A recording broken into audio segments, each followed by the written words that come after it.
Social media پر وجائنا یعنی اندہام نہانی کے حوالے سے بہت سی فرضی باتیں مشہور ہیں، تاہم اب ایک خاتون نے عورتوں کے اس عضو مخصوصہ سے متعلق غلط فہمیوں کو دور کرنے کی ٹھان لی ہے۔ ڈاکٹر جین گونٹر گائنالوجسٹ یا ماہر امراض نسواں ہیں، جو گزشتہ 25 برسوں سے امریکہ اور کینیڈا میں پریکٹس کر رہی ہیں۔ وہ خواتین کی صحت کے حوالے سے کافی عرصے سے کام کر رہی ہیں اور انہیں ٹویٹر کی گائنالوجسٹ بھی کہا جاتا ہے۔ حال ہی میں انہوں نے ان دعووں کی شدید مذمت کی تھی، جن میں کہا گیا تھا کہ اندہام نہانی میں قیمتی پتھروں سے بنے انڈے رکھنے سے ہارمونل توازن ماہواری کے نظام کو ضابطہ کار میں لانے اور مثانے کو کنٹرول کرنے میں مدد ملتی ہے۔ گونٹر نے ثابت کیا، انڈے رکھنے کا عمل نہ تو کسی قدیم چینی روایت کا حصہ ہے اور نہ ہی سائنسی طریقہ کار سے اس عمل کی افادیت کو ثابت کیا جا سکتا ہے۔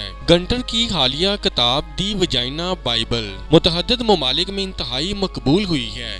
یہ کتاب عملی مشوروں سے بھرپور ہے، جو خواتین کو بااختیار بنانے اور ان کی صحت کی دیکھ بھال کرنے میں ان کی مدد کرنے کے لیے لکھی گئی ہے، جو ڈاکٹر گونٹر کے مطابق ہر اندہام نہانی رکھنے والے کو معلوم ہونا چاہیے۔ اندہام نہانی خواتین کے جسم کے اندر موجود ہوتی ہے۔ یہ ایک عضلاتی نالی ہوتی ہے جو بچہ دانی سے منسلک ہوتی ہے۔ دوسری طرف جس حصے کو آپ محسوس کر سکتے ہیں یا جو حصہ آپ کے کپڑوں کو چھوتا ہے، اسے فریج کہتے ہیں۔ سادہ الفاظ میں فریج اندہام نہانی کا وہ بیرونی حصہ ہے جو جسم پر نظر آیا ہے، یعنی شرمگاہ۔ گونٹر کا کہنا ہے کہ آپ کو صحیح اصطلاح کا معلوم ہونا بہت ضروری ہے تاکہ آپ کسی خاص عضو کے لیے مخصوص ڈھکے چھپے الفاظ بیان نہ کریں۔ انہوں نے کہا کہ جب آپ اندہام نہانی اور فریج کا لفظ استعمال نہیں کر سکتے تو اس سے ایسا تاثر جاتا ہے جسے یہ کوئی گندی یا شرمناک بات ہے۔ اس کی مثال دیتے ہوئے وہ کہتی ہیں کہ فریج کے بیرونی حصے کے لیے استعمال ہونے والی طبی اصطلاح پوڈینڈا ہے، جو در حقیقت لاطینی لفظ پوڈیٹ سے نکلا ہے اور لاطینی زبان میں اس کا مطلب ہے شرمناک۔ گونٹر کے خیال میں اس طرح کی اصطلاحات استعمال کرنے سے نہ صرف خواتین کو جذباتی طور پر نقصان پہنچ سکتا ہے بلکہ اس کا اثر ان کی صحت پر بھی ہو سکتا ہے، کیونکہ اس طرح کی اصطلاحات استعمال کر کے نہ تو مریض اپنی بیماری کے بارے میں ڈاکٹر کو اچھی طرح سے بتا سکتا ہے اور نہ ہی اس کا صحیح علاج کیا جا سکتا ہے۔ اندہام نہانی خود سے اپنی صفائی کرتی ہے۔ گونٹر کے مشاہدے کے مطابق گزشتہ 10 برسوں میں خواتین کے رویوں میں ایک واضح تبدیلی آئی ہے اور اب بہت سی خواتین کا ماننا ہے کہ اندہام نہانی کی بو بہتر کرنے کے لیے مصنوعات کا استعمال ضروری ہے۔ انہوں نے بتایا کہ گزشتہ برس شمالی امریکہ میں 57% خواتین نے اپنی اندہام نہانی کو صاف کیا ہے اور ان میں سے متعدد خواتین کا کہنا تھا کہ ایسا وہ اپنے جنسی ساتھی کے کہنے پر کرتی ہیں۔ گونٹر کا کہنا ہے کہ اندہام نہانی کو اندر سے صاف کرنے کی کوئی ضرورت نہیں ہوتی۔ وہ کہتی ہیں کہ یہ ایک خود بخود صاف ہونے والا تندور ہے۔ خاص طور پر وہ صفائی کے لیے خوشبودار سپرے کے استعمال سے منع کرتی ہیں۔ ان کا کہنا ہے کہ یہ آپ کی اندہام نہانی ہے، پینا کولاڈا مشروب نہیں۔ ایسے سپرے آپ کی اندہام نہانی کے لیے سگریٹ کی طرح مضر ہیں۔ ان کے مطابق صرف سادے پانی کا استعمال بھی اس نازک نظام میں خلل ڈال سکتا ہے، جس سے جنسی فعل کے دوران منتقل ہونے والے انفیکشنز کا خطرہ بڑھ سکتا ہے۔ اس کام کے لیے بھاپ کا استعمال نہ صرف غیر ضروری ہے بلکہ اس سے جلد کے جلنے کا خدشہ بھی موجود ہے۔ اندہام نہانی کے باہر فریج کے مقام کو ضرورت کے تحت پانی سے صاف کیا جا سکتا ہے۔ صابن کا استعمال فریج پر موجود باریک سی تیزابی پرت کو ختم کر سکتا ہے۔ یہ پرت جلد کو پانی سے مضر اثرات سے محفوظ کرنے کا کام کرتی ہے۔ جب خواتین بڑی عمر کو پہنچتی ہیں اور ہارمونل تبدیلیوں کے باعث ماہواری کا آنا ختم ہو جاتا ہے تو اندہام نہانی پر آنے والی خشکی کو دور کرنے کے لیے ناریل یا زیتون کا تیل استعمال کیا جا سکتا ہے۔ اندہام نہانی کے خلیے ہر 96 گھنٹوں بعد تبدیل ہو جاتے ہیں اور یہ عمل جلد کے باقی حصوں پر جاری عمل سے نسبتاً خاصا تیز ہوتا ہے، اس لیے یہ بہت جلد ٹھیک ہو جاتی ہے۔ آپ کی اندہام نہانی ایک باغ کی طرح ہے۔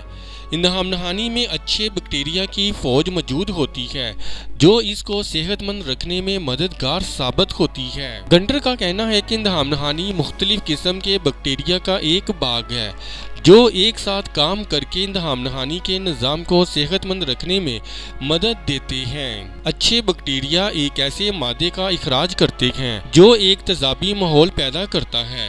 یہ ماحول مضر بیکٹیریا کی روک تھام کرتا ہے اور ساتھ ساتھ ایک مخصوص لعاب بھی پیدا ہوتا ہے جو ضروری چکناہٹ پر برقرار رکھتا ہے۔ یہی وجہ ہے کہ اندہام نہانی کو اندر سے ایک جراثیم کش وائپ سے صاف کرنا ٹھیک نہیں ہے کیونکہ بیکٹیریا کا توازن برقرار رکھنا سب سے اہم ہے۔ اسی طرح گنٹر نے مشورہ دیا کہ فریج کے مقام کو ہیئر ڈرائر کے ذریعے خشک کرنا بھی صحیح نہیں ہے کیونکہ فریج کی بیرونی جلد کا نمدار ہونا بھی ضروری ہے۔ اندہام نہانی کے گرد بال کس وجہ سے ہوتے ہیں؟ گنٹر کے مشاہدے کے مطابق خواتین میں اندہام نہانی کے گرد تمام بالوں کو صاف کرنے کا رجحان بڑھ رہا ہے۔ اس کے ذریعے ان بالوں میں موجود جوؤں کو بے گر تو کیا جا سکتا ہے لیکن ایسا کیا جانا یہ اس مقام پر بال گرنے کا باعث بن سکتا ہے۔ جب آپ ویکس یا شیو یا کسی اور طریقے سے بال اتارنے کی کوشش کرتے ہیں تو آپ اپنی جلد کو تکلیف میں مبتلا کر رہے ہوتے ہیں۔ ان زیر ناف بالوں کی صفائی کے باعث ہم اس جگہ پر کٹ، خراشیں اور انفیکشن دیکھتے ہیں۔ ان کا مشورہ ہے کہ اس بات کو یقینی بنائیں کہ بالوں کی صفائی کرنے والے جلد پر ویکس لگانے کے لیے پہلے سے استعمال شدہ ڈنڈی دوبارہ استعمال نہ کریں کیونکہ اس سے بیکٹیریا دوسروں میں منتقل ہو سکتے ہیں۔ اگر آپ شیو کر رہی ہیں تو صاف ریزر استعمال کریں اور اس سے قبل جلد کو مناسب انداز میں اس کام کے لیے تیار کریں۔ ان کا مشورہ ہے کہ ریزر کے ذریعے بال صاف کرنے کے لیے بالوں کے اگنے کی سمت میں صفائی کریں اور ریزر کا صرف اسی جگہ استعمال کریں جہاں بال زیادہ اگے ہوں تاکہ بالوں کا جلد کے نیچے اگنے کا خدشہ کم ہو جائے۔ سب سے بڑھ کر گنٹر چاہتی ہیں کہ لوگ اس حوالے سے باخبر انتخاب کریں۔ ان کا کہنا ہے کہ اندہام نہانی کے گرد بالوں کا کام احساس جلد کو محفوظ رکھنا ہوتا ہے۔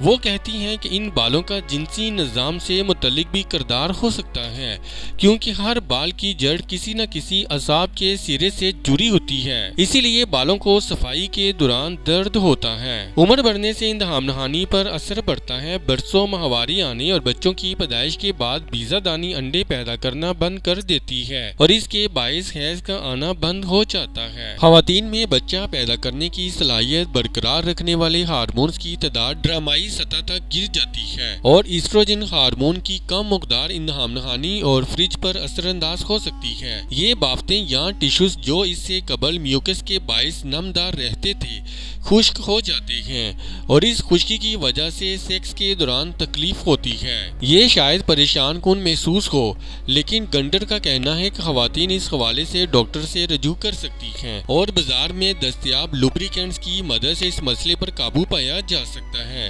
ان کا کہنا ہے کہ میرے خیال میں یہ بہت اہم ہے کہ خواتین کے پاس اس حوالے سے معلومات موجود ہوں تاکہ انہیں پریشان نہ ہونا پڑے۔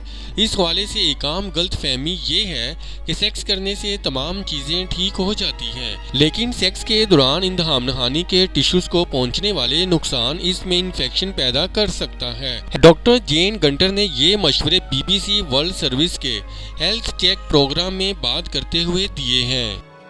اس ویڈیو سے متعلق اپنی رائے کا اظہار کامنٹس باکس میں ضرور کریں اور ہمارے چینل کو سبسکرائب کرنا اور ویڈیو کو لائک اور شیئر کرنا مت بھولیں۔